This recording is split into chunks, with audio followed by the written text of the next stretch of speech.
दोस्तों, आज हमारे राष्ट्रपिता महात्मा गांधी की पुण्यतिथि है। आज ही के दिन उनकी शहादत हुई थी।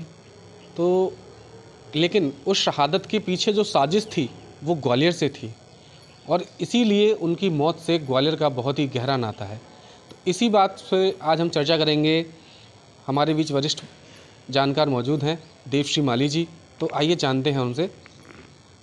नमस्कार देव जी, स्वागत है आपका न्यूज़ 18 पर। जी।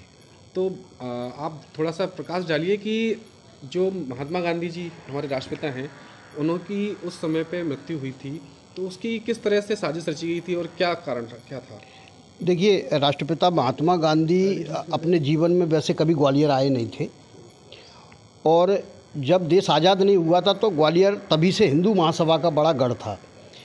गॉडसे, आप्टे, करकरे, परचुरे, जितने भी लोग इसमें शामिल थे हत्याकांड में, उन सब का ग्वालियर से नाता था। डॉक्टर परचुरे से गॉडसे की मुलाकात पूना में हुई थी क्योंकि हिंदू महासभा के कार्यक्रम में, और तब से फिर इनका संपर्क हो गया था, इनका आना जाना था। और जो पिस्टल या रिवॉल्वर फ्रांस की बनी हुई थी वो भी ग्वालियर में ही उनको उपलब्ध कराई गई थी। गॉडसे को 50 रुपए में उस ज़माने में वो एक जगदीश चंद्र गोयल करके कोई शख्स थे, उनसे खरीदी गई थी, जैसा कि अभियोजन पक्ष में ये दिया गया है। तो यहाँ से उनका सिलसिला शुरू हुआ।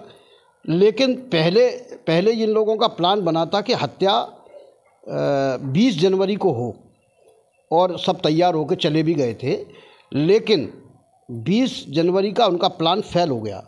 इसलिए फेल हो गया कि उसमें योजना के अनुसार पहले गोली मारना थी और फिर हथगोला फेंकना था, ताकि भगदड़ मचेगी और इस भगदड़ का फ़ायदा उठा के ये लोग मौके से भागे आएंगे। लेकिन ऐसा हो नहीं सका, प्लान बिगड़ गया और हथगोला पहले फूट गया। इससे वहाँ भगदड़ मच गई और उनको गोली नहीं मारी जा सकी। इसके बाद ये जो हत्या के आरोपी थे वो तितर बितर हो गए। गॉडसे और नारायण आप्टे ये दोनों ग्वालियर पहुँचे, बाकी लोग कोई बम्बई चला गया, कोई यहाँ चला गया। गॉडसे इस बात से बहुत क्षुब्ध था कि वो उनका प्लान फेल हो गया, और फिर यहाँ आके डॉक्टर परचुरे के यहाँ रुका, जैसा कि अभियोजन में लिखा हुआ है। और यहाँ आके फिर उसने जो पिस्टल थी उससे बिल्कुल निशाना लगाने की बाकायदा प्रैक्टिस की।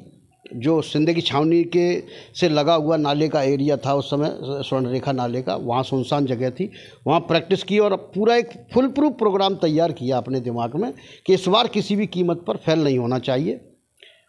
28 तारीख की रात को पठानकोट एक्सप्रेस से ये दोनों वहाँ रवाना हुए दिल्ली, और 29 को पहुँचे। 29 को बाकी भी इनके जो लोग थे वो वहाँ असेंबल हुए और एक होटल में जाकर रुक गए।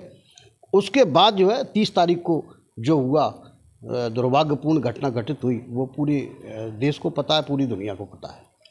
तो इस दौरान क्या उस समय कानून इतना व्यापक नहीं था कि इतनी बड़ी साजिश ग्वालियर में रची जा रही थी और उसकी जानकारी भनक तक यहाँ पर किसी को नहीं लगी? नहीं, दोनों बातें थी। देखिए, एक बात तो ये थी कि 20 तारीख को जो घटना घटी थी उसको बहुत ही सामान्य रूप से लिया गया।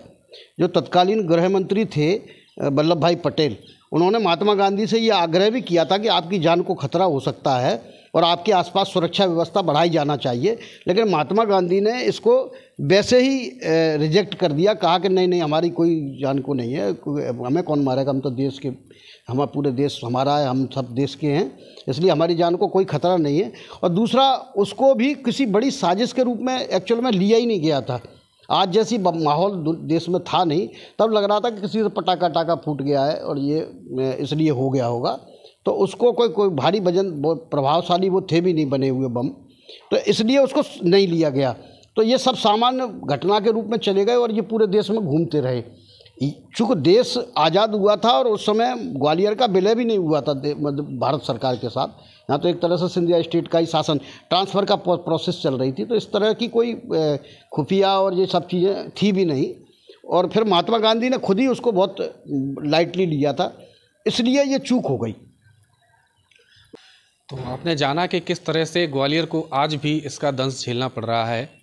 इसी तरह की और भी जानकारियों के साथ हमारे साथ बने रहिए। विजय राठौर, न्यूज़ 18 ग्वालियर।